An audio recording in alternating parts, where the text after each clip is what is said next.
नमस्कार जय हिंद साथियों। जैसा कि आप सबको पता है कि हम आज शुरू करने जा रहे हैं भारतीय संविधान का अगला पार्ट। तो भारतीय संविधान की हम बात करें तो पॉलिटी इस वक्त एक बड़ी चुनौती कंपटीशन एग्जाम में पेश हो रही है। हर कंपटीशन को ले लो, चाहे आप आरपीएससी का ले लो, चाहे आप आरएसएसएमबी बोर्ड का ले लो, इतने ज्यादा कंफ्यूजन करने वाले क्वेश्चंस आ रहे हैं, शब्दों के जाल में उलझा के रख दिया है।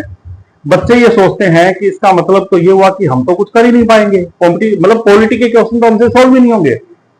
तो अब वो समय निकल गया कि हम स्ट्रेट पॉलिटी पढ़ें। तो जहां कहें आरपीएससी ढाक ढाक तो हम पाक पाक, मतलब जैसे आरपीएससी का स्तर बदल रहा है हम भी अपनी स्टडी का पैटर्न उसी स्तर के अनुसार ही बदलेंगे।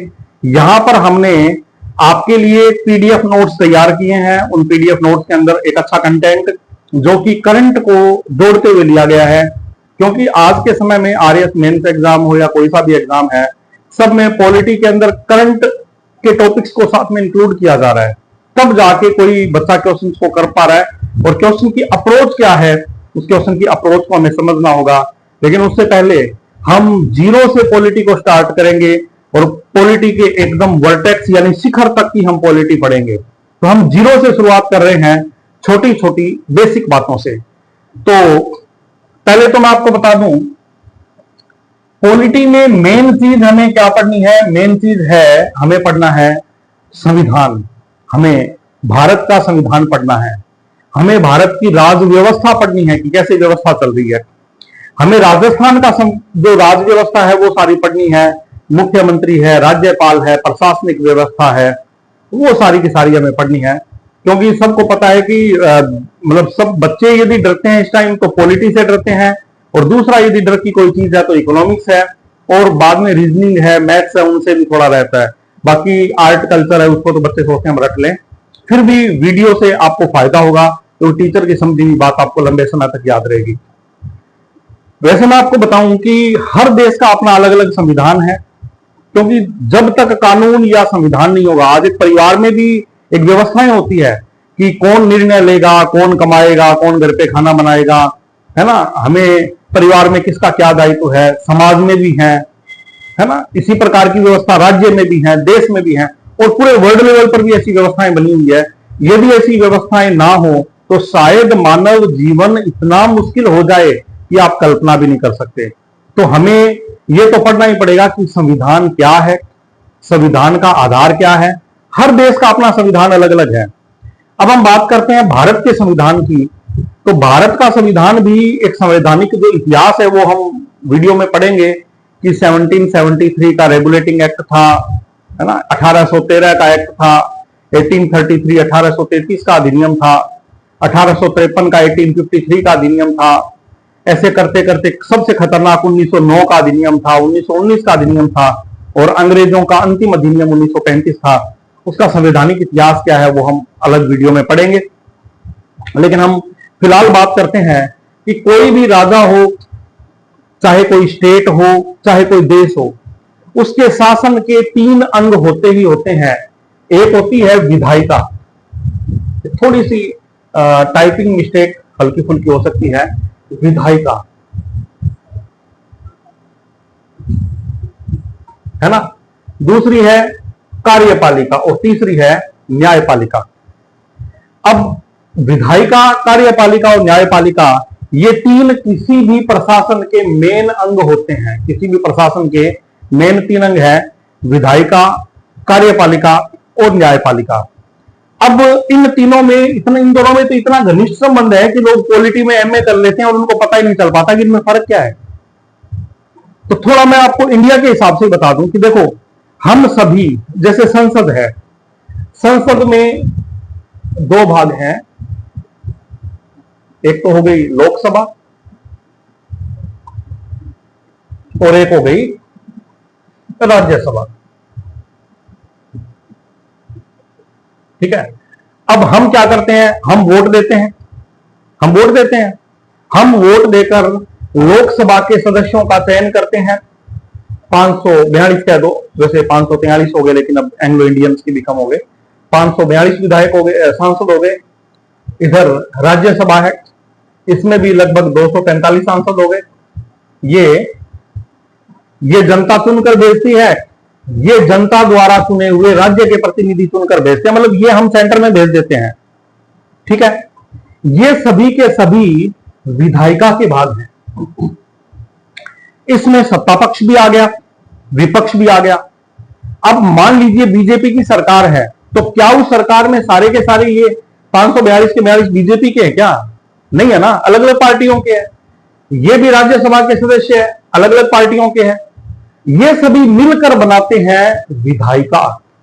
ये सभी मिलकर क्या बनाते हैं? विधायिका। अब विधायिका क्यों? क्योंकि कोई भी विधान बनेगा या कानून बनेगा तो इन सब के वोटिंग से ही वो कानून बनेगा, अर्थात विधान बनाने में, कानून बनाने में इन सभी महानुभावों का योगदान है। इसलिए ये सभी मिलकर क्या बना लेते हैं? विधायिका बना लेते हैं। तो फिर कार्यपालिका क्या है? अब कानून बनाया कि साहब देश में सभी 18 से 60 साल तक के बच्चों को, मतलब लोगों को, बच्चे वृद्ध जो भी आगे मान लो जो भी है, 18 से 60 साल तक वालों को 2000 रुपए पर मंथ जो है वो निर्वाह भत्ता मिलेगा। ये संसद ने कानून पारित कर दिया। अब उस कानून को लागू कौन करेगा? उस कानून को लागू करेगा जो उस कार्य से संबंधित, सामाजिक कल्याण से संबंधित जो मंत्री है वही तो लागू करेगा। या ये तय कर लिया कि देश में सभी राजमार्गों का ये निर्माण होगा, तो कौन करेगा? परिवहन मंत्री है केंद्र वाला, वही तो करेगा इस काम को। मतलब इसी विधायिका में से जिसने सरकार बना रखी है वो कुछ लोग मिलकर एक मंत्रिमंडल बना लेते हैं। क्या बना लेते हैं? मंत्रिमंडल बना लेते हैं। और वो जो सभी मंत्रियों का समूह है वही कार्य करेगा, क्योंकि बाकी जो है विपक्ष है वो तो कहेगा भाई आपने ये काम गलत किया है, आपने ये काम सही किया है, काम में ये संशोधन होना चाहिए, इतना बजट नहीं आना चाहिए। वो तो ये काम करेंगे, काम थोड़ी करेंगे। वो सत्ता में बैठे हैं, वो सभी विधायक कोई, सभी सांसद वहां काम थोड़ी करेंगे। वो तो वोटिंग दे सकते हैं किसी कानून के पक्ष में या विपक्ष में। लेकिन जो कार्यपालिका में सभी मंत्री आ गए, जिसमें कैबिनेट मंत्री, राज्य मंत्री, उप मंत्री, ये सभी के सभी जो मेन कार्य करने के लिए उत्तरदायी होते हैं, ये सभी मिलकर बनाते हैं कार्यपालिका। अब आप समझ सकते हैं कि विधायिका में से ही कार्यपालिका बनती है। अर्थात भारत में हम कहते हैं कि जी विधायिका होगी, कार्यपालिका होगी। और तीसरी व्यवस्था है न्यायपालिका। न्यायपालिका हमारे भारत में एकल न्यायपालिका है। ऊपर सुप्रीम कोर्ट है, उसके अधीनस्थ सभी राज्यों के अंदर हाई कोर्ट है, उसके अधीनस्थ जिला न्यायालय है, उसके बाद में हमारे जो तहसील लेवल पे और पे न्यायालय होते हैं। लेकिन ये न्याय तंत्र ऊपर से नीचे तक चलता है और नीचे से ऊपर तक चलता है। हमने यहां की कोर्ट में कोई वाद लगाया, उसकी अपील जिला न्यायालय में हो जाएगी, उसकी अपील कहां पे हो जाएगी? हाई कोर्ट में हो जाएगी। हाई कोर्ट की अपील कहां हो जाएगी? सुप्रीम कोर्ट में। तो एक ही चेन हो गई ना, हो गई या नहीं? तो हम कहेंगे यहां पर एकल न्यायपालिका की व्यवस्था भारत में की गई है। एकल न्यायपालिका की व्यवस्था भारत में की गई है। न्यायपालिका एक अलग है। न्यायपालिका का चुनाव इन विधायकों में से नहीं होता, ना ये लोग करते। इसका मतलब ये एकदम पृथक हो गया या नहीं? हो गया ना, तो ये एकदम पृथक हो गया। तो देखो, जब फ्रांस की क्रांति हुई थी और वहां पर एक दार्शनिक हुए थे, जैसे वॉल्टेयर, रूसो, और उसी प्रकार से एक दार्शनिक हुए थे मोंटेस्क्यू कुछ भी कहिए। उसने एक किताब थी the spirit of law, LAW, कुछ मिसप्रिंट है, कोई बात नहीं। इन्होंने एक बुक लिखी थी द स्पिरिट ऑफ लॉ। उसने कहा भी कोई भी राजा के या कोई भी सरकार के या किसी भी देश के शासन तंत्र के 3 स्तंभ हैं, विधायिका, कार्यपालिका और न्यायपालिका। ये भाई साहब पृथक पृथक रहने चाहिए, ये पृथक पृथक रहने चाहिए। मतलब शक्ति पृथककरण का सिद्धांत दिया था। और भारत सरकार ने भी, मतलब भारत के संविधान में भी शक्ति पृथककरण के नियम को लागू करते हुए विधायिका, कार्यपालिका और न्यायपालिका तीनों को पृथक पृथक रखा गया है कि ये कभी भी एक दूसरे के कार्य में हस्तक्षेप नहीं करेंगे। लेकिन ये बात तो सैद्धांतिक है। और शक्ति पृथककरण, ये और बता दूं, भारतीय संविधान का आधारभूत संरचना है। आपको पता है ना, 1973 में केशवानंद भारतीवाद में यह कहा गया था एक बहुत बड़ा वाद था, बहुत इंपॉर्टेंट था, केशवानंद भारती। केशवानंद भारती, इसकी बड़ी चर्चा करेंगे हम आगे। इस केशवानंद भारती वाद में यह तय किया गया था कि भाई साहब, आप भारत के संविधान के किसी भी भाग में संशोधन कर सकते हैं, ये पावर संसद को है, जनता की प्रतिनिधि संसद है, तो उसको भारत के संविधान के किसी भी भाग में संशोधन का अधिकार है। लेकिन संविधान की आधारभूत संरचना विखंडित नहीं होनी चाहिए। संविधान की आधारभूत संरचना विखंडित नहीं होनी चाहिए, मतलब जो बेसिक थ्योरीज है वो बनी रहनी चाहिए, उसमें आप गड़बड़ नहीं करेंगे। और आधारभूत संरचना का सिद्धांत सबसे पहले कब दिया गया? केशवानंद भारतीवाद में। आधारभूत संरचना की बात सबसे पहले कब की गई? केशवानंद भारतीवाद में 1773 के अंदर की गई थी। 1973 में केशवानंद भारतीवाद जो है ये बात बताई गई थी। और इसमें यह कहा गया कि शक्ति पृथक्करण भारतीय संविधान की आधारभूत संरचना का भाग है। अर्थात शक्ति पृथक्करण, आप कुछ भी संशोधन कीजिए, इस शक्ति पृथक्करण में गड़बड़ मत कीजिए। आई बात समझ में? जब बात चल गई तो बात चर्चा ये भी कर लेता हूं कि आपको पता है सन 2014 में और 2015 में जैसे ही बीजेपी की सरकार, मोदी सरकार आई थी, मोदी प्रथम, उस वक्त उन्होंने जो हमारे सुप्रीम कोर्ट के अंदर जजेस की नियुक्ति होती है वो पहले कोलेजियम सिस्टम से होती थी। कोलेजियम सिस्टम से होती थी, पता है ना आपको? कोलेजियम मतलब पुराना जज नए जज को नियुक्त कर देता था या वो जज मिलकर नए जज को नियुक्त कर देते थे। लेकिन इन्होंने न्यायिक नियुक्ति आयोग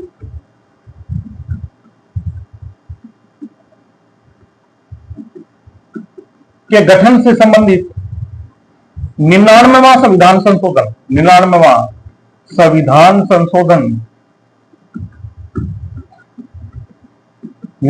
संविधान संशोधन 2014 में पारित किया था, जिसमें इन्होंने न्यायाधीशों की नियुक्ति के लिए कोलेजियम सिस्टम को खत्म किया और उसके स्थान पर क्या आया? न्यायिक नियुक्ति आयोग लाए। क्या लाए? न्यायिक नियुक्ति आयोग लाए। लेकिन जैसे ही वो मामला सुप्रीम कोर्ट में उसको चुनौती मिली, सुप्रीम कोर्ट में क्या मिली? उसको चुनौती मिली। सुप्रीम कोर्ट को जैसे ही चुनौती मिली सुप्रीम कोर्ट के अंदर, तो सुप्रीम कोर्ट के जजेस ने यह कहा कि आपने न्यायिक नियुक्ति आयोग की बात कही है कि भाई हम जो है वो न्यायाधीशों की नियुक्ति के लिए न्यायिक नियुक्ति आयोग बनाएंगे, ये बात कही थी। उसके अंदर उन्होंने एक तो विधि मंत्री रख दिया। न्यायिक नियुक्ति आयोग में क्या रख दिया? एक तो विधि मंत्री रख दिया। भाई साहब, ये मंत्री जो है ये वहां क्या कर रहा है? न्यायपालिका जो है वो एकदम पृथक रहनी चाहिए, उसे स्वतंत्र रूप से न्याय करने का अधिकार है। वो सजा इनको भी दे सकती है, इनको भी दे सकती है, इनके द्वारा बनाए गए कानून की समीक्षा भी कर सकती है, तो ये तो एकदम पृथक रहना चाहिए ना। लेकिन इनकी नियुक्ति में कार्यपालिका का आदमी विधि मंत्री क्या कर रहा है? एक तो बात ये। दूसरी बात ये थी कि उसमें दो व्यक्तियों की, जो न्याय क्षेत्र से सेवा, मतलब न्यायिक सेवा से जुड़े दो व्यक्तियों के को भी उसमें लेने का प्रावधान था कि जो हम जजों की नियुक्ति करेंगे उसमें विधि मंत्री तो था ही था, विधि मंत्री के अलावा दो अन्य व्यक्तियों की नियुक्ति थी और वो भी मंत्रिमंडल की अनुशंसा पर थे। तो वहां पर जाकर जो सुप्रीम कोर्ट था, उन्होंने 99वां संविधान संशोधन को 2015 में पूर्णतया निरस्त कर दिया, 100% खत्म कर दिया कि भाई ये शक्ति पृथक्करण के सिद्धांत का उल्लंघन है। न्यायपालिका, जो न्यायपालिका है उसके जजों की नियुक्ति में कार्यपालिका के व्यक्ति का हस्तक्षेप नहीं होना चाहिए। यह शक्ति पृथक्करण के सिद्धांत का उल्लंघन है और शक्ति पृथक्करण भारतीय संविधान की आधारभूत संरचना है। अर्थात न्यायिक नियुक्ति आयोग भारत की आधारभूत संविधान की आधारभूत संरचना का उल्लंघन करता है। तो इस जो 99वां संविधान संशोधन था वो पूरा का पूरा निरस्त कर दिया गया। भारत के संवैधानिक इतिहास में यह पहली बार एक ऐसी घटना थी जिसमें सुप्रीम कोर्ट ने किसी भी संविधान संशोधन को पूरा निरस्त कर दिया। ठीक है जी। देखो, इतनी सारी मैंने जो चर्चा की है, कई प्रश्न उठ खड़े हुए हैं। न्यायिक नियुक्ति आयोग से संबंधित कौन सा संविधान संशोधन किया गया? 99। शतक लगा ही नहीं भाई साहब, 99 पे गाड़ी रुक गई। ठीक, ये इसमें कितने अनुच्छेदों का जो है वो निरस्त किए गए? तो सभी अनुच्छेद 100 के 100% जो जितने भी संशोधन थे वो सारे के सारे क्या कर दिए गए, निरस्त कर दिए गए। न्यायिक नियुक्ति आयोग को निरस्त करने का आधार क्या था, शक्ति पृथक्करण सिद्धांत, मोंटेस्क्यू का शक्ति पृथक्करण सिद्धांत। इस सिद्धांत का कड़ा उल्लंघन होने के कारण 99वां संविधान संशोधन को पूर्णतया समाप्त कर दिया गया। ये चर्चा जब चल पड़ी है तो मैं आपको बता रहा हूं। अब देखो हमारे लिए जब आरएस मेंस की बातें आती है तो वहां पे बड़े आजकल पेचीदा प्रश्न आते हैं। अभी 2024 आरएस मेंस के अंदर भी ऐसे प्रश्न पूछे गए थे कि राज्यपाल की भूमिका पूर्णिमा की मध्याह्न को दिखने वाले चंद्रमा के समान है, व्याख्या कीजिए। अब राज्यपाल, आपको पता है पूर्णिमा के चांद के समान क्यों है, क्योंकि पूर्णिमा की दोपहर को जो चांद दिखेगा उसकी आभा तो जो है वो चाहे रात को तो खूब रोशनी करता है, लेकिन दोपहर को तो उसकी रोशनी सूर्य के प्रकाश में दब जाएगी ना। और वो सूर्य का प्रकाश कौन है, मुख्यमंत्री और उसका मंत्रिमंडल। तो वहां पर आपको राज्यपाल की वो शक्तियां बतानी थी जो दिखती तो राज्यपाल की है, लेकिन उनका उपयोग कौन करता है, वो सभी की सभी मंत्रिमंडल की अनुशंसा से होती है। अर्थात वो सिर्फ दिखने वाला चांद है, सारी पावर किसके पास में, मंत्रिमंडल। वो सभी हमें बातें उसमें बतानी है। वैसे यहां पे हम बात करें कि भारतीय संविधान में शक्ति पृथक्करण के तहत विधायिका और कार्यपालिका के कार्य क्षेत्र पृथक पृथक हैं। क्या वास्तविक रूप में ऐसा संभव है, क्या वास्तविक रूप में ऐसा संभव है? जी नहीं, जी नहीं। भारतीय संविधान की आधारभूत संरचना शक्ति पृथक्करण है। विधायिका में से ही कार्यपालिका चुनी जाती है, इसी में से ये चुनी जाती है। तो आप ये सोचिए शक्ति पृथक्करण कहां से होगा?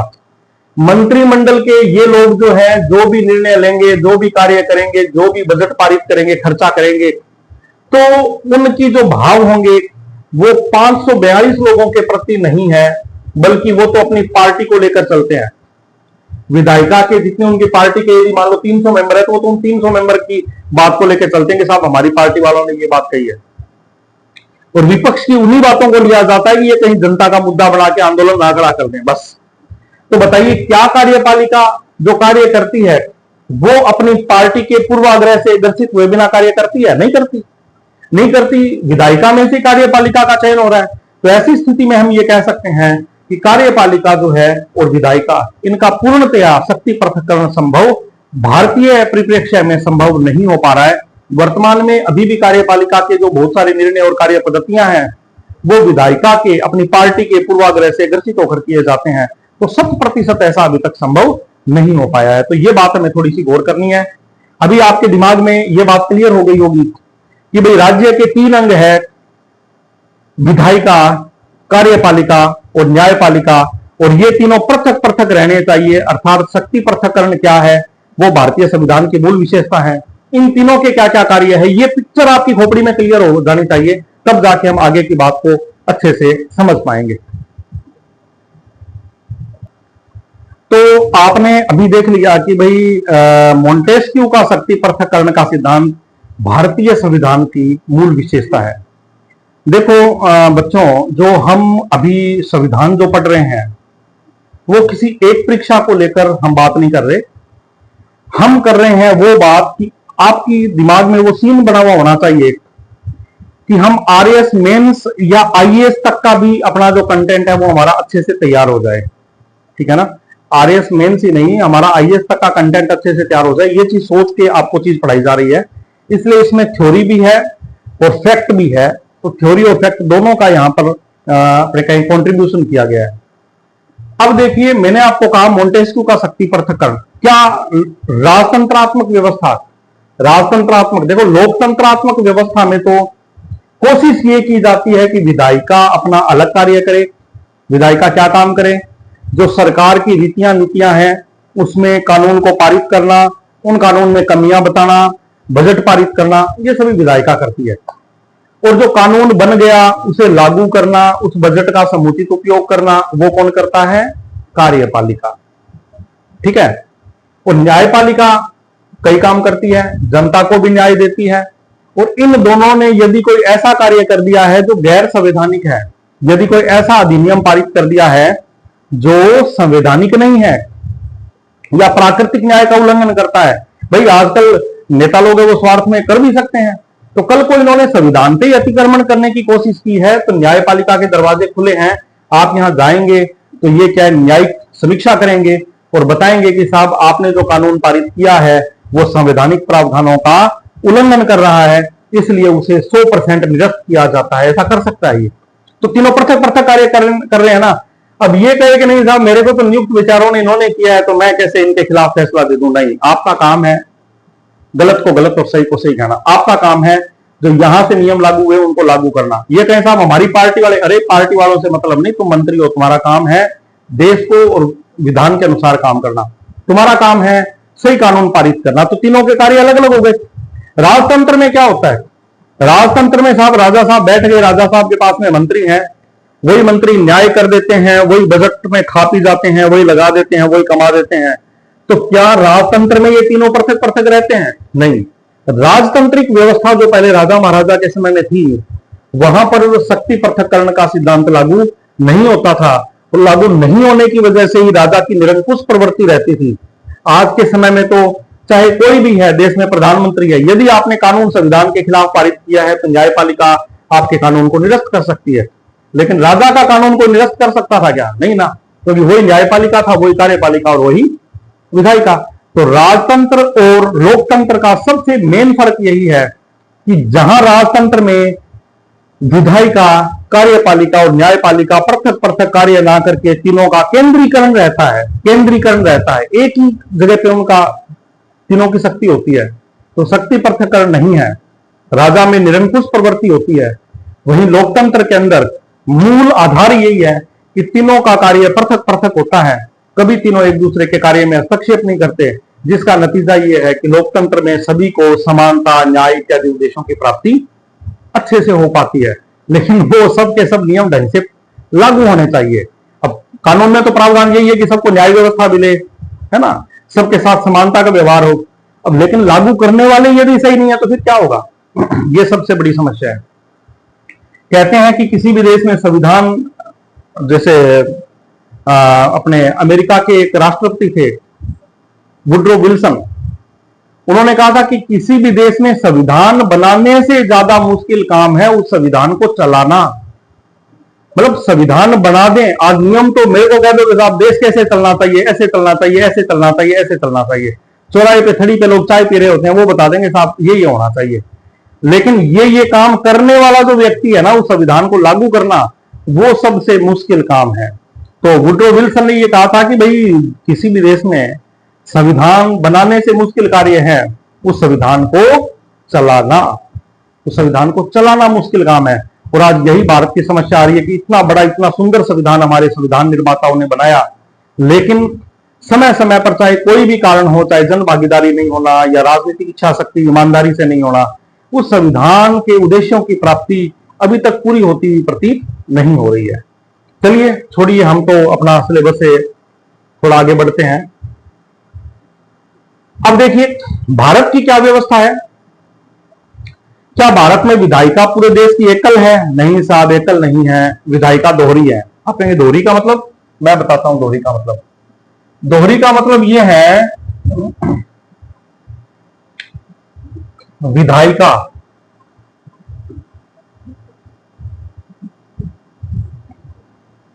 देखिए हमारे जब चुनाव होते हैं, वैसे तो दोहरी भी क्या तिहरी होगी, लेकिन दोहरी तो है ही है।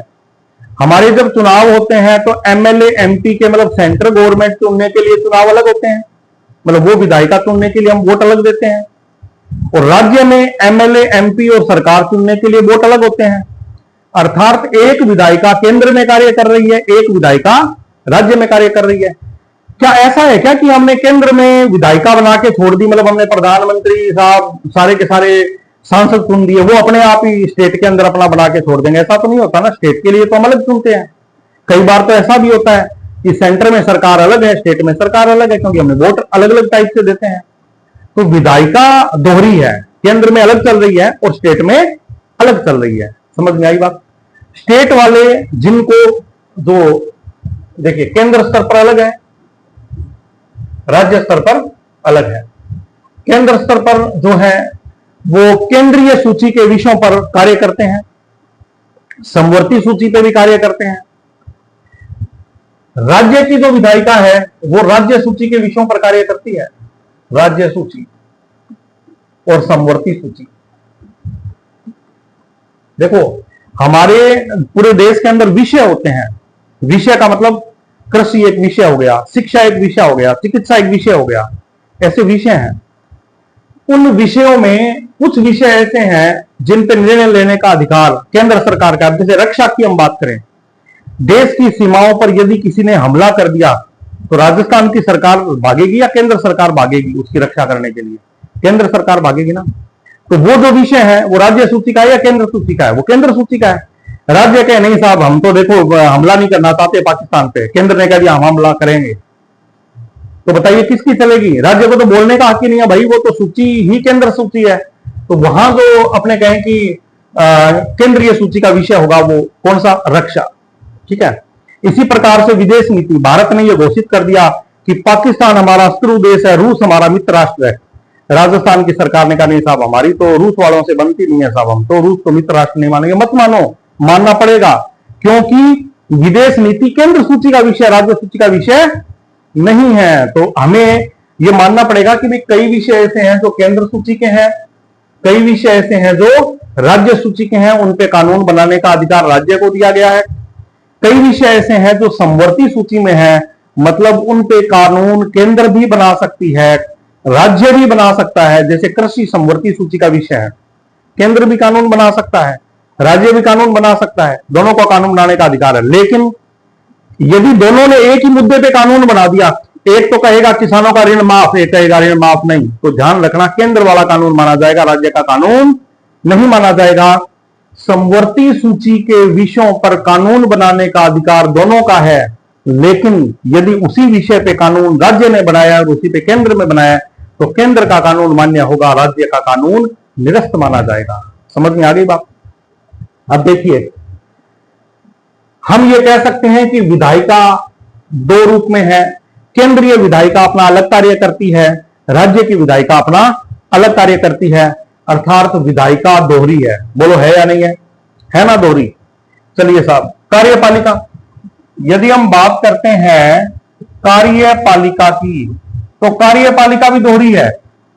केंद्र के मंत्री अलग हैं, राज्य के मंत्री अलग हैं। राज्य के मंत्री राज्य सूची के पारित कानूनों को लागू करने का कार्य करते हैं और केंद्र के मंत्री केंद्रीय स्तर पर संसद द्वारा पारित कानूनों को लागू करने का कार्य करते हैं। तो हम कह सकते हैं कार्यपालिका क्या है? दोहरी है। आ गई बात समझ में? कोई दिक्कत नहीं है। अब बात है न्यायपालिका की।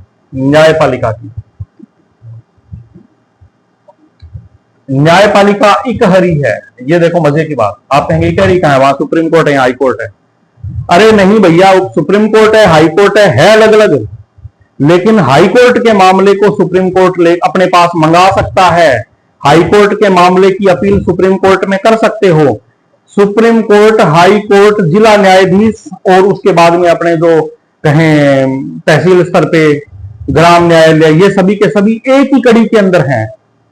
और एक ने यदि मान लो निचले किसी न्यायालय ने कोई कानून मान लो कोई न्याय दे दिया और वो विधि सम्मत नहीं है, आप उसके खिलाफ अपील जिला में कर सकते हो, जिला की अपील हाई कोर्ट में कर सकते हो, हाई कोर्ट की अपील सुप्रीम कोर्ट में। तो ये एक एकल व्यवस्था में जुड़े हुए हैं।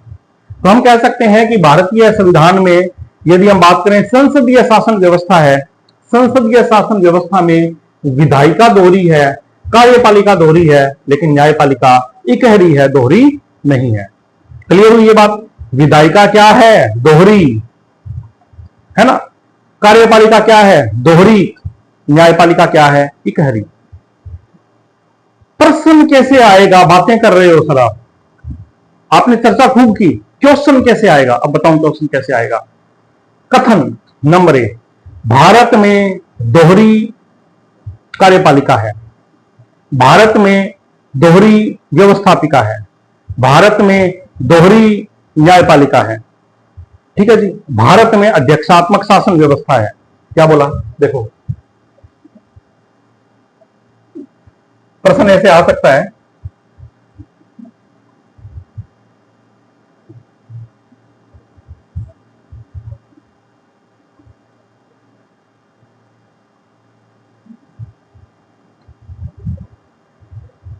क्वेश्चन आ गया, जैसे क्वेश्चन आया कि निम्न में से सत्य कथन है, निम्न में से सत्य कथन है, निम्न में से सत्य कथन है।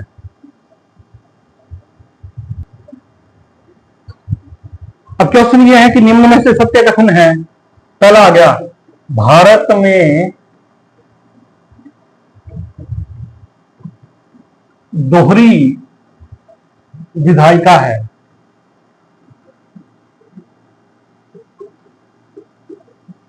नंबर 2, भारत में दोहरी कार्यपालिका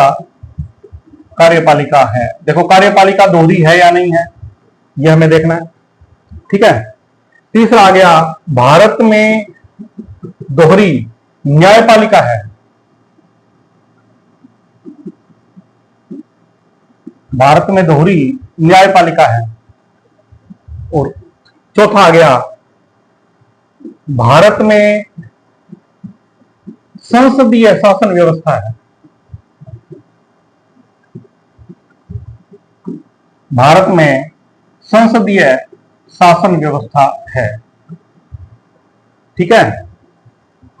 अपने सिर्फ और सिर्फ पढ़ाई की बात होगी।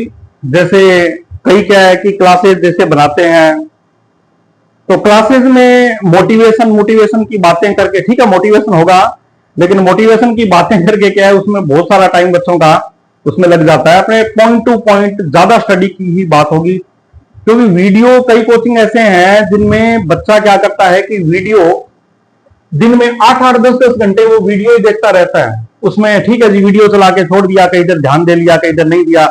बच्चे को मन में यूं लग जाता है, हाँ साहब हमने 10 घंटे आज क्लास ले ली, पढ़ाई कर ली, वीडियो देख लिया।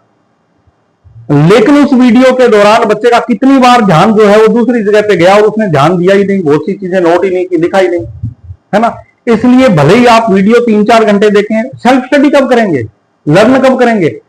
साल में 10-10, 11-11 महीने तो केवल छोटे छोटे कंपटीशन के सिलेबस भी वो पूरे कराने में लगा देते हैं, 10-10 घंटे वीडियो दिखा के। तो बताइए बच्चा लिखेगा कब, बच्चा लिखने की प्रैक्टिस कब करेगा, लर्न कब करेगा, याद कब करेगा?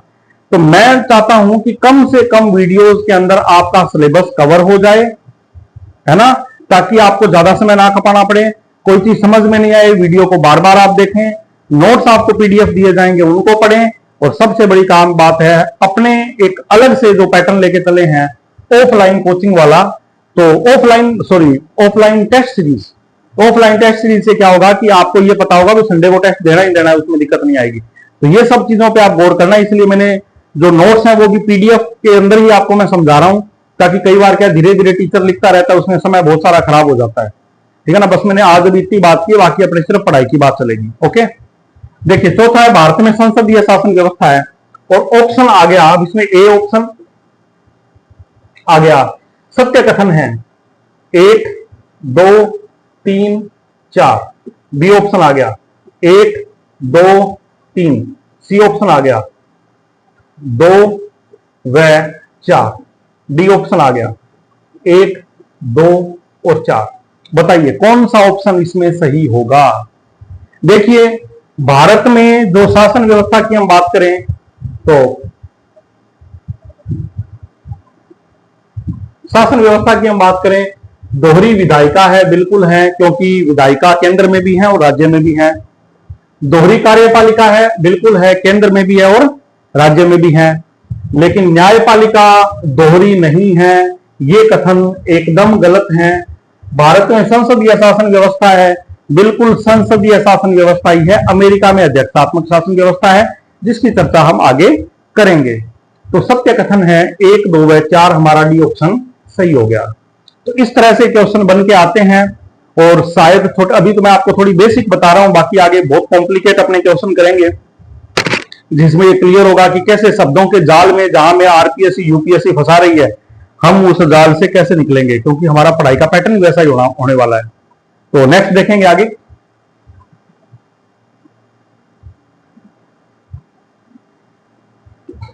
देखिए मैंने बोला कि भारत में संसदीय शासन व्यवस्था है, इसलिए यहां शक्ति का स्पष्ट पृथक्करण नहीं है। हालांकि शक्ति पृथक्करण हमारे संविधान की मूल विशेषता है, लेकिन भारत में शक्ति पृथक्करण संभव नहीं हो पा रहा है, क्योंकि मैंने बताया ना कि भाई विधायिका में से ही तो कार्यपालिका आ रही है, तो वो अलग थोड़ी बैठेंगे। ये थोड़ी मैं मंत्री बन गया, मुझे बीजेपी से कोई मतलब नहीं या मुझे मेरी पार्टी से कोई मतलब नहीं है, वो तो कहीं ना कहीं जुड़े रहेंगे, तो इसलिए ऐसा संभव नहीं हो पा रहा। अमेरिका में अध्यक्षात्मक शासन व्यवस्था है, दो पार्टी है, दोनों के उम्मीदवार चुनाव में खड़े हो गए, राष्ट्रपति का ही चुनाव हो रहा है, वहां सीधा जनता प्रधानमंत्री नहीं चुन रही, राष्ट्रपति चुन रही है। वो दोनों राष्ट्रपति अपने अपने मुद्दे पब्लिक के बीच में फेंकेंगे, पब्लिक पूछेगी कि बताइए इस मुद्दे पर आपका क्या विचार है, तो वो अपना विचार देगा, वो भी अपना विचार देगा, बहस होगी उनमें। उस बहस के आधार पर जनता को पता चलेगा कि भाई ये जो श्रीमान है डोनाल्ड ट्रंप साहब ये करना चाहते हैं, है ना। ये इधर दूसरा है बी, वो मैडम हिलेरी जो खड़ी हुए थे, वो उनके मुद्दे ये हैं, जनता को लगे ये मुद्दे ठीक हैं, जनता ने इनको वोट दे दिया, आप सब राष्ट्रपति चुन गए। अब ये आदमी अपनी मनमर्जी से कार्यपालिका बनाएगा, कोई जरूरी नहीं है कि वो विधायिका में से हो। इसको पसंद आ गए आपके भाई साहब ये रामलाल जी है, बहुत बढ़िया काम करते हैं, चाय की रेडी लगाते हैं या ये मिठाई की दुकान चलाते हैं, लेकिन इनको ज्ञान बहुत है, या ये फलाने सर हैं, मास्टर जी हैं, इनको ज्ञान बहुत है और ये अच्छा चला सकते हैं, मैं इनको मंत्री बनाऊंगा। अब उनको एक वोट नहीं मिला घर का भी, लेकिन इन्होंने उसको अपनी कार्यपालिका में ले लिया, ठीक है। और जनता ने जो विधायिका चुनी, आप अलग हैं, वो विधायिका क्या है, अलग है। हमारा तो काम रामलाल जी मास्टर जी करेंगे, ये मंत्री है कानून मंत्री, या फलाना राम जी है वो विधि मंत्री, वो करेंगे साहब काम है जो। तो बताइए क्या यहां विधायिका कार्यपालिका पृथक पृथक है? बिल्कुल है ना। तो यहां पर हम कह सकते हैं कि जनता ने अपना शीर्ष नेतृत्व खुद ने चुना और विधायिका और कार्यपालिका अपना अलग अलग रूप से कार्य करती हैं। तो अध्यक्षात्मक शासन पद्धति के अंदर शक्ति पृथक्करण 100% संभव हो पाता है, लेकिन संसदीय शासन व्यवस्था में शक्ति पृथक्करण संभव नहीं हो पाता है, ठीक है। वहीं संसदीय शासन व्यवस्था में हम बात करें तो कभी आपने राष्ट्रपति के लिए वोट दिया है? हमारे देश का सबसे प्रमुख व्यक्ति, देश का शासक कौन है? राष्ट्रपति है। आप कहेंगे प्रधानमंत्री है, अरे प्रधानमंत्री तो बाद में है, राष्ट्रपति है। ऐसा कैसा, हमने सुना ही नहीं? अरे नहीं सुना भले ही, असली शक्ति तो है प्रधानमंत्री के पास में, लेकिन जो पावर है ना, जो जिसको अपने पदवी दे रखी है कि देश का प्रथम नागरिक है, देश का अध्यक्ष जो है, देश का राजा कह दो आप, वो राष्ट्रपति है भाई। और राष्ट्रपति का चुनाव जनता तो नहीं करती, लेकिन जनता के द्वारा चुने हुए प्रतिनिधि करते हैं, अर्थात अप्रत्यक्ष रूप से जनता ही करती है। तो उसे हम कहते हैं गणतंत्रात्मक शासन व्यवस्था। गणतंत्रात्मक शासन क्यों? गण मतलब जनता, तंत्र मतलब जनता ने तंत्र बनाया, जनता ने चुना, है ना। भारत गणतंत्र क्यों है? क्योंकि यहां का प्रमुख है, शासन प्रमुख, वो जनता के द्वारा चुना जाता है। हमारे देश के प्रथम राष्ट्रपति, है ना, जो वैसे चुने तो गए थे 24 जनवरी 1950 को, लेकिन 26 जनवरी 1950 के दिन उनको शपथ दिलाई गई थी, डॉक्टर राजेंद्र प्रसाद, संविधान सभा के सदस्य जिनको जनता ने चुना था अप्रत्यक्ष रूप से, सीधा नहीं चुना था जनता ने, कैसे चुना था? अप्रत्यक्ष रूप से। संविधान सभा के सदस्यों ने ही राष्ट्रपति का चुनाव किया, क्योंकि संविधान सभा ही संसद की भांति कार्य कर रही थी। तो ये तो कह सकते हैं ना कि साहब जनता ने हमें चुना, हम आगे सुन रहे हैं, तो है तो जनता का मत ही है। आज मान लो संसद में बैठा कोई सांसद कोई कार्य कर रहा है, तो वो हमारा ही तो प्रतिनिधि है, हमने तो उसको चुन के भेजा है। तो अप्रत्यक्ष रूप से हम ये कह सकते हैं कि जनता जो है वही शीर्ष है, वो है गणतंत्रात्मक शासन व्यवस्था। वो क्या है? गणतंत्रात्मक शासन व्यवस्था। तो देखिए क्या है, मैंने बोला अमेरिका में अध्यक्षात्मक शासन व्यवस्था है, वहां विधायिका चाहे जनता ने चुनी है, लेकिन विधायिका के सदस्य मंत्री नहीं बनेंगे। मंत्री राष्ट्रपति अपने हिसाब से जनता में से चुनेगा। वो कहेगा जी फला आदमी था, वो मेरे साथ पढ़ता था, बहुत इंटेलिजेंट था, मैं तो उस आदमी को अपना मंत्री बनाना चाहता हूं, तो वो बना सकता है, चाहे उसको जनता ने वोट दिया है या नहीं है। तो कार्यपालिका और विधायिका का एकदम स्पष्ट पृथक्करण होता है अध्यक्षात्मक शासन व्यवस्था में। ये बात आप ध्यान रखिएगा। अब देखिए भारत में संविधान का निर्माण कैसे हुआ। देखिए अंग्रेज बैठे थे,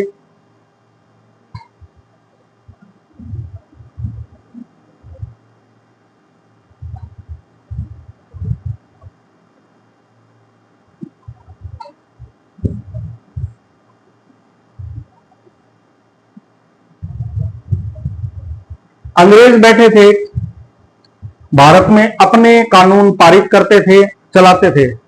ठीक है, हमारे देश को स्वायत्ता नहीं थी, लेकिन हमें प्रॉब्लम थी भाई, हमारा देश किन नियमों से चलेगा वो निर्धारित हम करेंगे, हमारे देश की जनता करेगी। अंग्रेज कौन होते हैं हमारे देश का नियंत्रण करने वाले? अमेरिका भी ब्रिटेन के अधीन था, वो स्वतंत्र हो गया, अमेरिकन क्रांति चली है ना, आप सबको पता है। अब जो अब्राहम लिंकन थे, उन्होंने सारागोटा के युद्ध में उनको हराया, किनको? ब्रिटिश सेना को, अपने देश को स्वतंत्र कराया।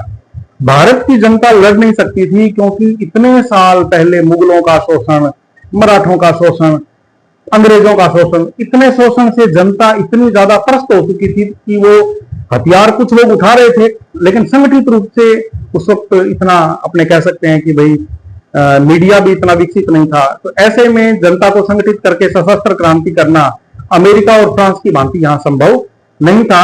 वहां देश की जनता ने यहां आंदोलन किया, एक राष्ट्रीय मंच तैयार हुआ, महात्मा गांधी थे और थे, तमाम नेता थे, उन्होंने राष्ट्रीय आंदोलन किया और देश को स्वतंत्र कराया। हमारी समस्या यही थी कि हमें चाहे कुछ दो या ना दो, सबसे पहले तो हमें अपने देश के कानून और नियम हम खुद बनाएंगे, अंग्रेज नहीं बनाएंगे, ये हमारी समस्या थी। तो हम सब चाहते थे कि भारत का संविधान बनाने के लिए संविधान सभा बननी चाहिए, और संविधान सभा बननी चाहिए, वो संविधान बनाए, और संविधान सभा का चुनाव भारत की जनता करेगी, अंग्रेज नहीं करेंगे। ठीक है जी। तो भारत में संविधान निर्माण की दिशा में मांगे कौन कौन सी उठी?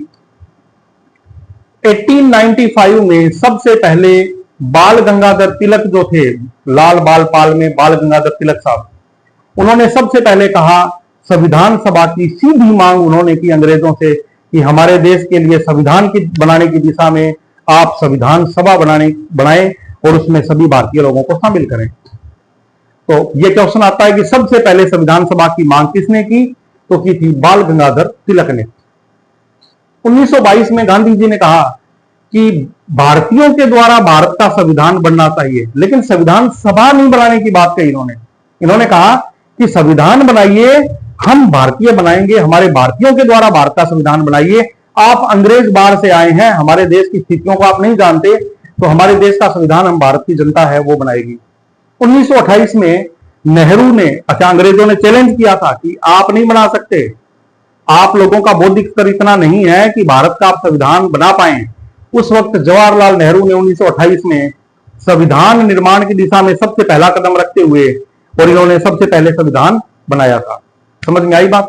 1928 के अंदर उन्होंने पहली बार संविधान का एक प्रारूप पेश किया था जवाहरलाल नेहरू ने, नेहरू रिपोर्ट। 1934 में एमएन राय ने संविधान सभा की मांग की कि भाई संविधान सभा भारत की बनाई जाए। ये तमाम मांगे समय समय पर उठती रही, और 1935 में जब अंग्रेजों के द्वारा, अंग्रेज सरकार के द्वारा पारित अंतिम अधिनियम 1935 का भारत शासन अधिनियम पारित हुआ 1935 का, उस वक्त स्पष्ट तौर पे कांग्रेस पार्टी ने कहा कि ये जो आपने 1935 का अधिनियम पारित किया है ये नहीं चलेगा, ये नहीं चलेगा। ये आप सोच रहे हो कि इससे हम खुश हो जाएंगे, हम ये आपको हम ये दे रहे हैं वो दे रहे हैं, हमें ये कुछ नहीं चाहिए, हम अपना संविधान खुद बनाएंगे। तो पहली बार संविधान सभा की मांग 1935 में कांग्रेस ने उठाई, कांग्रेस पार्टी के तौर पर पहली बार मांग उठी 1935 में। ठीक है। 1938 में जवाहरलाल नेहरू, इन्होंने कांग्रेस के प्रतिनिधि के तौर पर संविधान सभा की मांग की, जो कि सार्वभौमिक वयस्क मताधिकार के आधार पर, मतलब देश में वयस्क मतदाता जो भी हैं, उस वक्त जैसे आज हम 18 साल से ऊपर वालों को वयस्क मानते हैं, उस वक्त वोट के समय 21 वालों को मानते थे, कि जो भी वयस्क मतदाता है पूरे देश के, वो सभी के सभी मिलकर और देश के संविधान का निर्माण करें। ये मांग की थी किसने? जवाहरलाल नेहरू ने 1938 में। ये तो थी मांगे, अलग अलग समय पर अलग अलग की गई, ये आपको याद रखना होगा, है ना, ये याद रखना होगा। सबसे पहले संविधान सभा की मांग कब की? अंग्रेजों से कांग्रेस ने संविधान सभा की मांग कब की? गांधी जी ने कब की? एमएन रॉय ने कब की? है ना, बाल गंगाधर तिलक ने कब की? ये इस पे प्रश्न आ सकते हैं समय के आधार पे, सन के आधार पर। देखो, हर परीक्षाओं का स्तर अलग अलग है, कईयों में बिल्कुल बेसिक बातें भी पूछ लेते हैं, कई बार बहुत डेप्थ में भी पूछ लेते हैं। पेपर बनाने वाला ये नहीं देखता पहले क्या था, आज क्या है। आप परीक्षाएं देखें, RPSC first grade political science की 2018 में 17 में जो पेपर आया था, वो एकदम इजी आ गया, 21 में पेपर आया, बहुत हार्ड आ गया। 2020 में जो पेपर हुआ बहुत हार्ड आ गया, है ना। उसके बाद में 23 में पेपर आया, अभी जो 2022 वाला वो एक नॉर्मल पेपर था। इस बार पेपर आया है जो 2023 फर्स्ट ग्रेड की भर्ती का पॉलिटिकल का, वो बहुत हार्ड आया है। तो पेपर सेटर कभी ये नहीं देखता कि साहब पिछली बार इजी दिया तो इस बार मैं इजी दे दूं, है ना। हर आदमी पेपर सेटर अलग अलग होते हैं, अलग अलग माइंडसेट के होते हैं। हमें हर लेवल के लिए तैयार रहना चाहिए। अब इंडिया की टीम जाती है भाई साहब, फास्ट पिच भी मिल सकती है, स्लो पिच भी मिल सकती है। आप कह दो जी नहीं वहां तो फास्ट थी, हमारे पास फास्ट बॉलर ही नहीं थे, या वहां स्लो पिच थी, हमारे पास स्पिनर नहीं थे, ऐसा नहीं चलेगा। हमारी तैयारी अलग अलग स्तर पर होनी चाहिए, जीरो से लेकर हर लेवल तक, चाहे कैसा ही क्वेश्चन आए। हम ना सिर्फ टिपिकल क्वेश्चन को पकड़ के चल सकते हैं, ना सिर्फ इजी को पकड़ के चल सकते हैं, पढ़ना सब कुछ है। अब देखिए, जिस वक्त भारत 1940 की बात कर रहे हैं, 1939 में सेकेंड वर्ल्ड वॉर शुरू हो गया था, ठीक है ना। 1939 में 39 में सेकेंड वर्ल्ड वॉर शुरू हो गया था। ब्रिटेन, अमेरिका, फ्रांस ये मित्र राष्ट्र थे, ठीक है जी। उधर अपने बात करें, जर्मनी थे, जापान थे, इटली थे, वो एक साइड में थे धुरी राष्ट्र के रूप में। अब इधर इन मित्र राष्ट्रों ने उनके साथ में लड़ना शुरू कर दिया और ये कह दिया साहब भारत भी हमारे साथ है। अब भारत की जनता ने कहा यार तुमने हमसे कब पूछा हम तुम्हारे साथ हैं, तुमने हमसे पूछा नहीं, हम तुम्हारे साथ हैं, और जबरदस्ती अपने दोस्तों को कह रहे हो, अमेरिका को कह रहे हो, फ्रांस को कह रहे हो कि भारत भी हमारे साथ है। हम तुम्हारे साथ में नहीं है, हम तुम्हारे विरोध में और हैं। हमारे से बिना पूछे हमें युद्ध में शामिल कर लिया। कल को तुम हार गए तो जापान वाले, जर्मनी वाले तो तुम निकलोगे नहीं, उससे पहले वो अधिकार कर लेंगे, हम तो गुलाम के गुलाम रह गए। अब साहब देश में देशव्यापी स्तर पर आंदोलन शुरू हो गया, है ना। भारत छोड़ो आंदोलन 1942 में, लेकिन उससे पहले देश में आक्रोश का माहौल बन चुका था। और आक्रोश की हम बात करें तो पहली बार वो आक्रोश देखने को मिला जब केंद्रीय विधानमंडल में बहुत से लोग चुन के गए हुए थे 1935 के अधिनियम के तहत।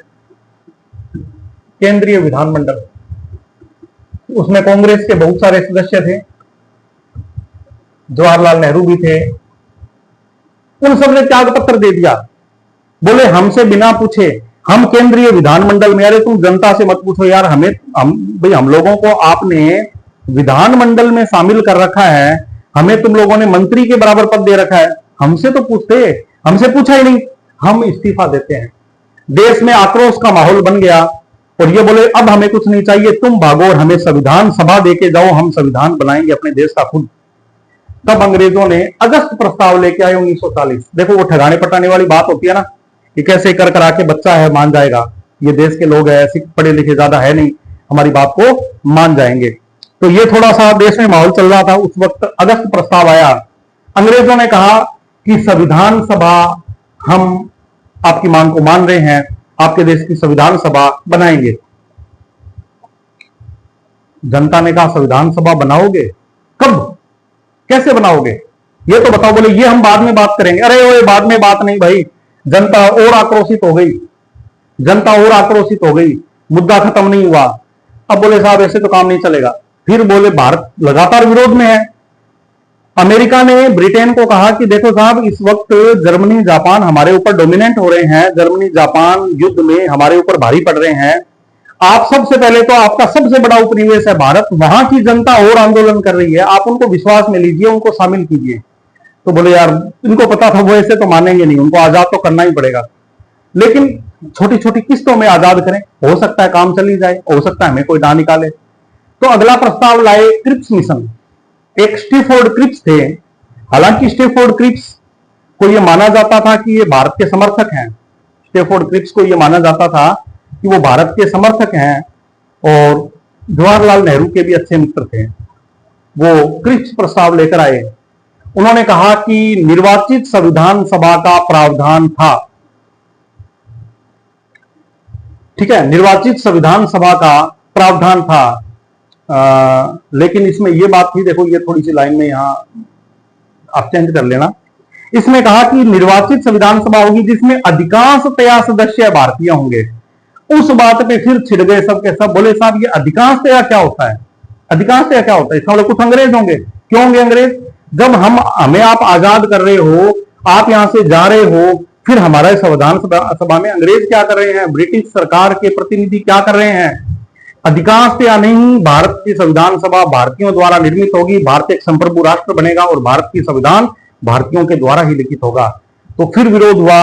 1942 में क्रिप्स मिशन आया, काम नहीं चला, देश में देशव्यापी स्तर पर विरोध होना शुरू हो गया। भारत छोड़ो आंदोलन अंग्रेजी सरकार पर एक अंतिम कड़ा प्रहार था, जिसमें पूरे देश के जन जन, जिसमें अपने कह सकते हैं बच्चे बुजुर्ग सभी भारत छोड़ो आंदोलन के अंदर तैयार हो गए और उन्होंने अंग्रेजी सरकार को ललकारना शुरू कर दिया। इधर से तो उनका युद्ध चल रहा है, इधर से भारत के अंदर और आक्रोश चल रहा है, उधर सुभाष चंद्र बोस जापान से सेना ले लेके आक्रमण कर रहे हैं। अंग्रेजी सरकार चौतरफा दबाव में आ गई और ये कहा कि साहब अब तो काम नहीं चलेगा।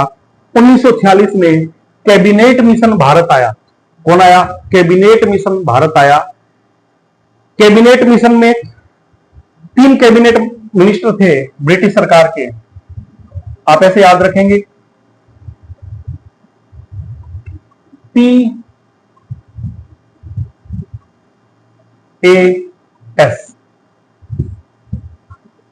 पैथिक लॉरेंस,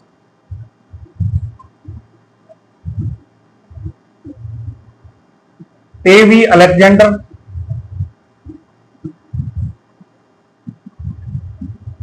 और स्टेफोर्ड क्रिप्स।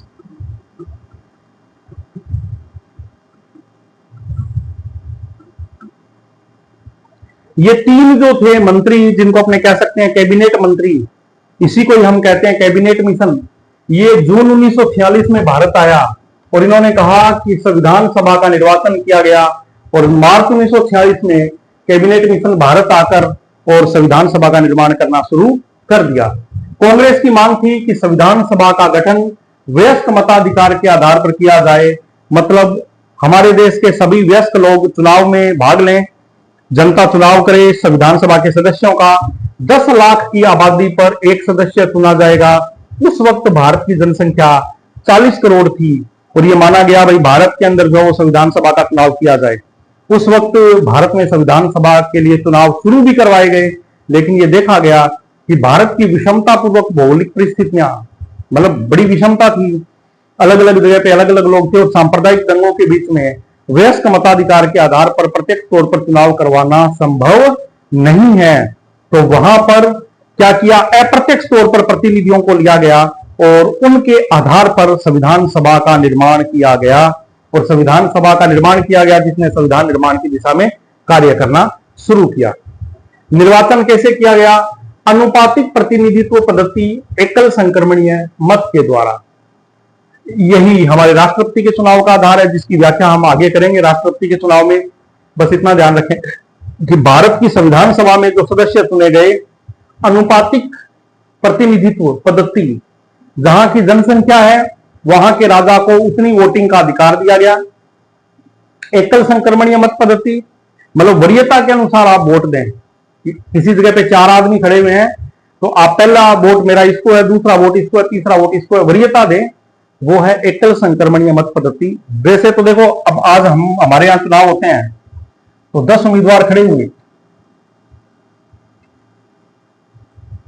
हमारे यहां चुनाव होते हैं 10 उम्मीदवार खड़े हुए और हमें पसंद आए ABCD, कई खड़े हो गए, EF, हमें पसंद ये आ गए, हमने इनको वोट दे दिया, बाकी से हमें कोई मतलब नहीं है। लेकिन जो एकल संक्रमणीय मत पद्धति में यह कहा जाता है आपका पहला वोट किसको है, मैंने कहा पहला वोट मेरा इसको है, दूसरा बोले इसको है, तीसरा बोले इसको है, चौथा बोले इसको है, पांचवा बोले इसको है, छठा बोले इसको है। पता कैसे चलेगा कौन जीता? पहले देख लो, पहले फर्स्ट वोट कितने लोगों को मिला है, किसको मिला है सबसे ज्यादा, बोले इसको मिला है, मतलब 200 वोट मिल गए, 200 वोट मिल गए डी को फर्स्ट। लेकिन सेकंड जो है सी, उसको 250 वोट मिल गए। इसका मतलब तो सेकंड के लिए सी को ज्यादा पसंद किया लोगों ने, फर्स्ट के लिए इसको पसंद किया है, लेकिन वोट तो इसके पास है ना। तो इसके वोट जो है वो बंटेंगे इसके फर्स्ट वरीयता के सभी उम्मीदवारों में, फिर चयन किया जाएगा। नहीं आया समझ में भाई? जैसे डी आदमी को प्रथम वरीयता के लिए 200 लोगों ने चुन लिया, लेकिन सी को सेकंड प्रायोरिटी के लिए 250 लोगों ने चुन लिया। तो अब हम ये नहीं कह सकते कि सी को किसी ने वोट ही नहीं दिया। सी को भी तो सेकंड के लिए उससे ज्यादा माना है लोगों ने। तो इसके वोट, मान लीजिए डी वाले को 200 वोट मिले हैं, तो सी के वोट फर्स्ट वरीयता में जितने लोग हैं सबको बराबर बराबर बंट जाएंगे सी के वोट, और फिर हम देखेंगे कि अब ज्यादा किसको मिल रहे हैं, उसके आधार पर हम निकालेंगे। उससे भी पता नहीं चल रहा तो फिर थर्ड वरीयता वाले के वोट पहले सेकंड में जुड़ेंगे फिर फर्स्ट में जुड़ेंगे, मतलब ऐसे जुड़ते हैं। इसे बोलते हैं एकल संक्रमणीय मत प्रणाली। ये भारत में राष्ट्रपति के चुनाव में, राज्यसभा के सदस्यों के चुनाव में काम में ली जाती है। अब भारत में जो संविधान सभा बनी तो उसमें साथियों संविधान सभा के अंदर टोटल 389 सदस्य थे शुरू में, बाद में इतने नहीं रहे, जिसमें ब्रिटिश भारत, क्योंकि पूरा भारत दो भागों में बंटा हुआ था, ब्रिटिश भारत और देसी रियासतें, ब्रिटिश भारत से 296 सदस्य थे और देसी रियासतों से 93 सदस्य थे। ठीक है, ब्रिटिश भारत में प्रांतों से 292 और ये अपने कह सकते हैं ना, कहते हैं ना आजकल केंद्र शासित प्रदेश, यूनियन टेरिटरी। वैसे उच्चायुक्त प्रांत थे जो सीधे सेंट्रल गवर्नमेंट के अंडर में रहते थे, वैसे 4 थे, दिल्ली, अजमेर मेरवाड़ा, कुर्ग और बलूचिस्तान। तो ब्रिटिश भारत के प्रांत 292, उच्चायुक्त प्रांत 4, टोटल 296। तो 296 तो हो गए ब्रिटिश भारत के और 93 देसी रियासतें और टोटल 389 सदस्यों का चुनाव संविधान सभा के द्वारा किया गया। अब इस संविधान सभा से हमारी असली पॉलिटी शुरू होने जा रही है। तो संविधान सभा हम पढ़ेंगे अगले वीडियो में। तब तक के लिए आप सभी को नमस्कार, जय हिंद। लेकिन एक बात और मैं कहना चाहूंगा, बिना टेंशन लिए, बिना तनाव लिए, आराम आराम से आप वीडियो को देखिए।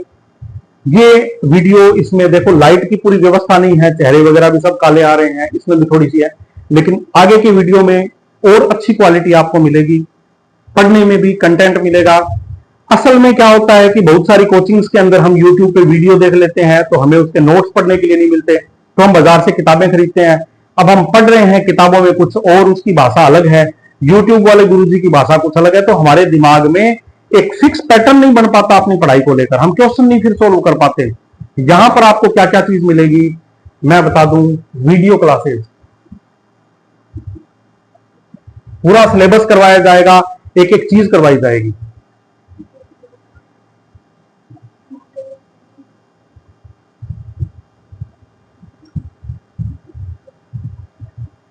तो देखिए, थोड़ा मैं आपको स्क्रीन देखो। सबसे पहले तो वीडियो क्लासेस, दूसरी आपको दी जाएगी पीडीएफ। पीडीएफ जो है, ये पीडीएफ आपको ऐप पर भी मिलेगी या आपको टेलीग्राम चैनल पर भी मिलेगी और आप इससे प्रिंट भी ले सकते हैं। और आप यदि इसकी बुकलेट हमसे लेना चाहें तो उसका चार्जेस अलग रहेगा। और तीसरी जो चीज मिलेगी वो है टेस्ट सीरीज। मैं एक वीडियो बनाऊंगा जिसमें आपको बताऊंगा कि ऑनलाइन ऑफलाइन में बेटर क्या है। देखिए, थोड़ा सा मैं भी चर्चा कर लेता हूं, है ना। ऑनलाइन में हम क्या करते हैं, हम घर बैठे कभी भी कहीं भी वीडियो देख सकते हैं, 2 बार देख सकते हैं, 3 बार देख सकते हैं, कोई टाइम की बाउंडेशन नहीं है, सुबह 4 बजे देख सकते हैं, रात को देख सकते हैं।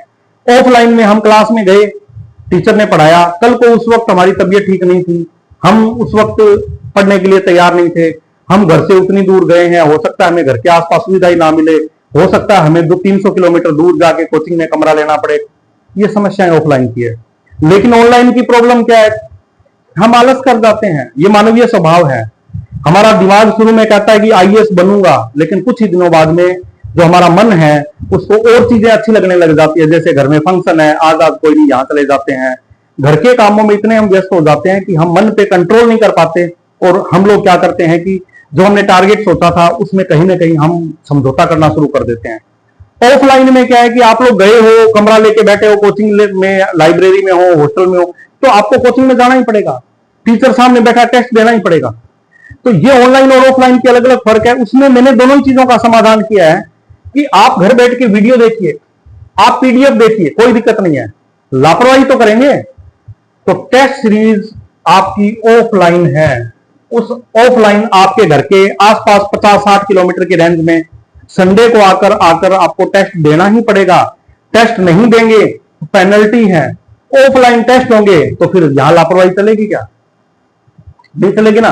तो आप लोगों के लिए ये व्यवस्था सिर्फ और सिर्फ अपनी इसी कोचिंग में है और कहीं पे नहीं है। इसलिए टेस्ट सीरीज जो है वो ऑफलाइन सबसे प्लस पॉइंट है, जिससे ये दोनों चीजें आपके लिए उपयोगी होगी। आप चाहे राजस्थान के किसी भी कोने में बैठकर तैयारी कर रहे हैं, आपका सिलेक्शन 100% होगा, क्योंकि सिलेक्शन किसी शहर से नहीं होता, अनुशासित तैयारी से होता है।